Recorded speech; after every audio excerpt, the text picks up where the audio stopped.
Batman issue 50, the milestone issue. This is it. Catwoman and Batman are getting married. Or are they?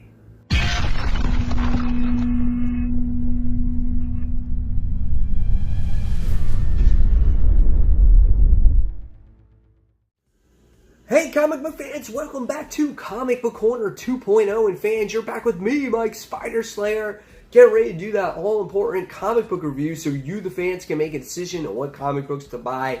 And today, guys, we're talking about Batman issue number 50. That's right, fans. This is it. Selina Kyle, Bruce Wayne, Catwoman, Batman, they're getting married. It's finally here. It's been building forever. So, let's talk about issue 50, shall we? Written by Tom King. Now, the artwork in this book is gorgeous, don't get me wrong. In fact, a lot of the issues in Tom King's run, the artwork has been really well done. The story with Selina and Bruce has been wonderful as well. There's been some of the best issues that I've seen with Batman. It's a different take on Batman, right? It's kind of like he's vulnerable. It's just like, can he be happy and things like that. And with Selina, can she ever be good? And with this issue, and there's spoilers, just so we know, is we get a story here about how this wedding is going to happen. So first things first is we wind up seeing Selina and Bruce. They look like they're battling against Kite Man. And they're like, let's just do it. And they're like, okay, sounds cool. So you think like, okay, they're going to get married, lickety-split, just like that. Pretty much happens. It's going to happen at dawn or whatever the case may be. They need a judge. They need a couple of witnesses. And that's basically how the issue, that's how they're going to get married. Catwoman or Selina winds up getting Holly Robinson, which was quite cool. And then you wind up seeing Bruce select Alfred as his witness, and those were some cool moments in the book that I liked, and then leading up into the end of this book.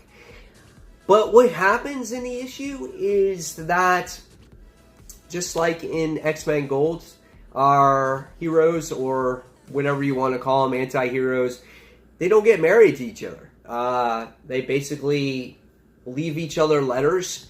And Selina leaves town, and Bruce is still in Gotham. And that's what happens. The issue is oversized. It's, 50 pages or whatever it is. But a lot of the issue is spent with pin-up pages from past covers or past artists that have drawn Selina and Batman together. And there's this narration on it, these love letters to each other on, why they can't be together or whatnot. And so, what did I think about this? Really, in my opinion, I wasn't a fan of it, to tell you the truth. I thought the story had some good moments in it, but for it to be a bunch of pin-up pages that past artists have done with some narration on why they can't get married or when we first met or blah, blah, blah, I thought it was disappointing. I really was. I was expecting much more out of this. Now, a lot of people can say the same thing when it came to the Colossus and Kitty issue with X-Men Gold issue 30. There was this big build-up and then they didn't get married. The difference is here is that we had separate issues altogether with this whole thing about them possibly getting married. And we don't even get a wedding. Like, they don't even go to an altar or to a church. We don't even get to see a Bat family. We don't even get to see a wedding in its place. There was nothing there. It was just like, I gotta leave this letter. I gotta finish this letter. I kind of have these cold feet, or I just feel like I can't be the person that I want to be if I'm together with Batman, or Bruce can't be the person that he has to be if he's with Selina, so Selina just skips town, kicking off her own book. Very similar to what X-Men Gold did, except they had Gambit and Rogue kick off their own book, but it was announced at the end of the series. So very similar fashions, but I think at the end of the day, when it comes to Batman and X-Men Gold, I actually liked X-Men Gold there. Because X-Men Gold, there was a lot of controversy behind it. People were like, oh, Kitty can't be gay. Kitty can be gay. Or Illyana can be gay. Oh, they'll never be together. There was a lot of talk. There was a lot of discussion. Now, I'm not saying there's going to be a lot of discussion here with Batman.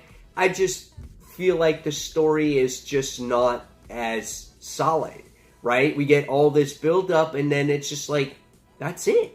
It's just, that's it. They don't even put on rings. They don't even, meet with each other to, discuss it with each other. They just leave letters and they go on. And that's how the issue is. And so there's a lot of comparisons between X-Men Gold and Batman issue 50, but with Batman issue 50, I felt shortchanged here. I really did. I thought by putting up these pinup pages, I felt like this was lazy storytelling in my opinion. I loved seeing the art, but why can't you put that artwork at the end of the book out of all these pictures with them together? Why thrust it into the story?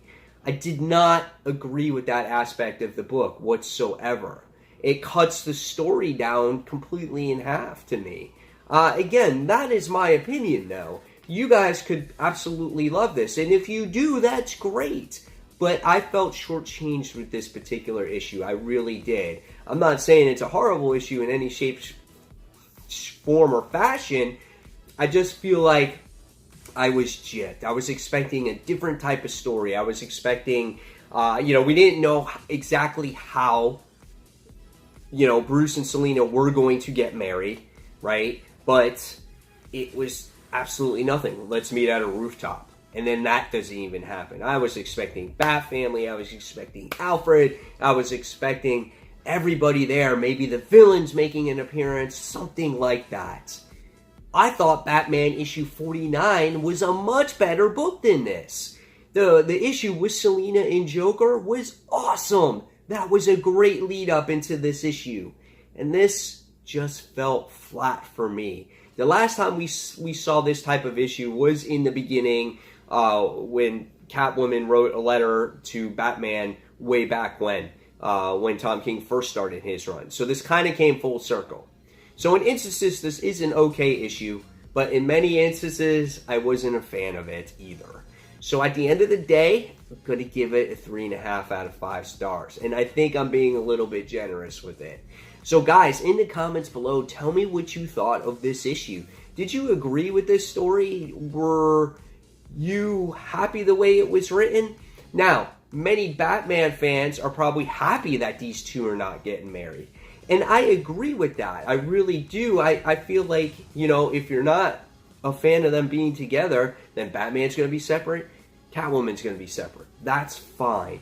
But it just, for this super duper monumental issue, nothing happened to me. It was just a bunch of talk through a letter, and I felt like it could have been something great. And that's where it lacked for me. So guys, leave me those comments below. Hopefully you like this video. Give it a thumbs up. If you like this channel, subscribe to the channel. Don't forget to hit that notification button so you don't miss a single video from me and fans. Until that next comic book review, this is Mike Spiderslayer signing off. Take care, fans. See you soon. Bye.